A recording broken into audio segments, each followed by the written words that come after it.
Hey everybody, Tom here from Very Board Games. Let's build your very first D&D character in under 3 minutes.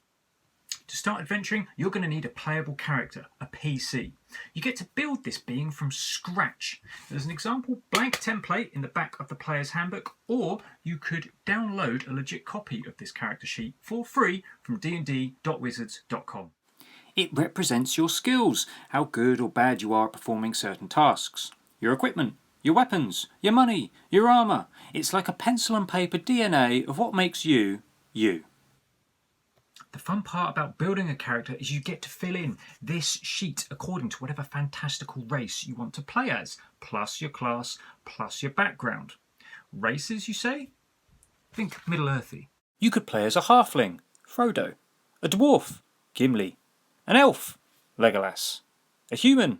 You're human, right? You could play as a gnome. Like this cheeky chappy. Aww. You could play as a half-elf, a beautiful love child between Aragorn and Arwen.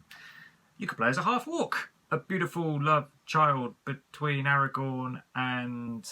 that guy. Yeah, that's a thing.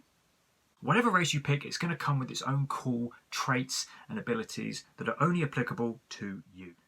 Next, your class. This is like your role within the party. Think Fantastical Fellowship meets Ocean's 11. What are you going to bring to the party? A sneaky rogue, a tank-like barbarian, a frail yet spell-casting wizard. Again, these all provide cool abilities specific to that class. You should note your class largely dictates how you fight during combat, so that's something to consider.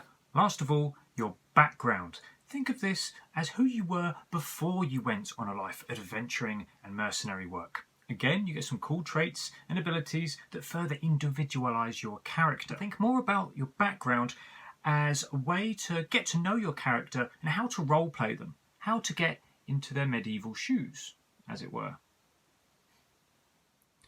So if you're building a character for the very first time, I strongly suggest you stick to the races, classes and backgrounds listed in the player's handbook. Believe me, there's a whole range of stuff in here. I think there's something like, 14 races, 12 classes, 13 backgrounds, and I can't do the maths on the spot, but there's a lot of combinations between those, so you're going to be able to create a really cool character using this book. However, let's not mince words. If you're a new player, and you're presented with a blank character sheet like this, it's going to be more intimidating than... yeah, him again. So many boxes to fill in! So here's the thing. Creating a new character is a lot of fun once you know what you're doing. Going into it blind, on your own, for the very first time, it can be a little bit like...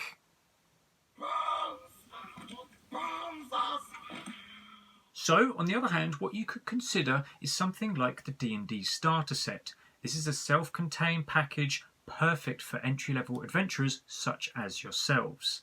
And in it, here's the clincher, it comes with 5, I think, pre-generated character sheets. So they're already filled out for you. In theory, you can open it up, hand out the character sheets, and providing you've got a dungeon master who knows how to roll things behind the screen, get playing straight out of the box. And it's worth noting, that's how I learned D&D a few years ago. And after I played and properly caught the D&D bug, I then had the confidence to go out and build my own character for the next campaign.